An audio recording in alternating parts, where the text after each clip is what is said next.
राधे राधे, जय श्री कृष्णा। और आप सभी को दीपावली की बहुत बहुत शुभकामनाएं।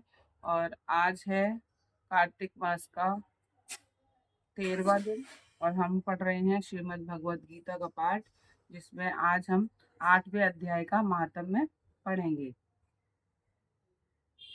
भगवान शिव कहते हैं, देवी अब 8वें अध्याय का महात्म्य सुनो। उससे उसके सुनने से तुम्हें बड़ी प्रसन्नता होगी।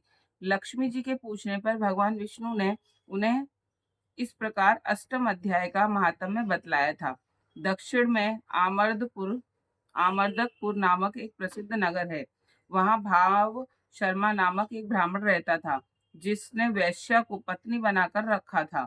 वह मांस खाता, मदिरा पीता, श्रेष्ठ पुरुषों का धन चुराता, पराई स्त्री से व्यभिचार करता और शिकार खेलने में दिलचस्पी रखता था। वह बड़े भयानक स्वभाव का था और मन में बड़े बड़े हौसले रखता था। एक दिन मदिरा पीने वाले का समाज जुटा था। उसमें भाव शर्मा ने पेट भर ताड़ी पी, खूब गले तक उसे चढ़ाया। अतः अजीर्ण से अत्यंत पीड़ित होकर वह पापात्मा कालवश मर गया और बहुत बड़ा ताड़ का वृक्ष हुआ। उसकी घनी और ठंडी छाया का आश्रय लेकर ब्रह्म राक्षस भाव को प्राप्त हुए। कोई पति पत्नी वहां रहा करते थे। उनके पूर्व जन्म की घटना इस प्रकार है। एक कुशीबल नामक ब्राह्मण था, जो वेदांग के तत्वों का ज्ञाता, संपूर्ण शास्त्रों के अर्थ का विशेषज्ञ और सदाचारी था। उसकी स्त्री का नाम कुमति था। वह बड़े खोटे विचार की थी। वह ब्राह्मण विद्वान होने पर भी अत्यंत लोभवश अपनी स्त्री के साथ प्रतिदिन भैंस, कालपुरुष और घोड़े आदि बड़े दोनों को ग्रहण किया करता था, परंतु दूसरे ब्राह्मणों को दान में मिली हुई कौड़ी भी नहीं देता था। वे ही दोनों पति पत्नी कालवश मृत्यु को प्राप्त होकर ब्रह्म राक्षस हुए।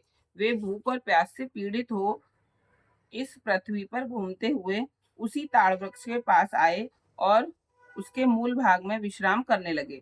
इसके बाद पत्नी ने पति से पूछा, नाथ, हम लोगों का यह महान दुख कैसे दूर होगा तथा इस ब्रह्म राक्षस योनि से किस प्रकार हम दोनों की मुक्ति होगी। तब उस ब्राह्मण ने कहा, ब्रह्म विद्या के उपदेश, अध्यात्म तत्व के विचार और कर्म विधि के ज्ञान बिना किसी प्रकार संकट से छुटकारा मिल सकता है। यह सुनकर पत्नी ने पूछा कि तद ब्रह्म तद ब्रह्म किम अध्यात्म किम कर्म पुरुषोत्तम। पुरुषोत्तम वह ब्रह्म क्या है, अध्यात्म क्या है और कर्म कौन सा है। उसकी पत्नी के इतना कहते ही जो आश्चर्य की घटना घटित हुई उसको सुनो। उपयुक्त वाक्य गीता के 8वें अध्याय का आधा श्लोक था। इसके श्रवण से वह वृक्ष उस समय ताड़ के रूप को त्याग कर भाव शर्मा नामक ब्राह्मण हो गया। तत्काल ज्ञान होने से विशुद्ध चित्त होकर वह पाप के चोले से मुक्त हो गया तथा इस आधे श्लोक के ही माध्यम से वे पति पत्नी भी मुक्त हो गए। इसके उसके मुख से देवात ही 8वें अध्याय का आधा श्लोक निकल पड़ा था। तदंतर आकाश से एक दिव्य विमान आया और वे दोनों पति पत्नी इस विमान में आरूढ़ होकर स्वर्ग लोक को चले गए। वहां का यह सारा वृतांत अत्यंत आश्चर्यजनक था। उसके बाद उस बुद्धिमान ब्राह्मण भाव शर्मा ने आदर पूर्वक उस आधे श्लोक को लिखा और देव जनार्दन की आराधना करने की इच्छा से वह मुक्तिदायिनी काशीपुरी में चला गया। वहां उस उदार बुद्धि वाले ब्राह्मण ने भारी तपस्या आरंभ की।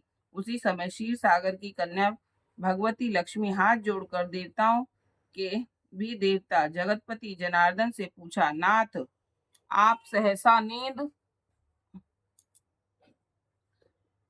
नाथ आप सहसा नींद त्याग कर खड़े क्यों हो गए हो।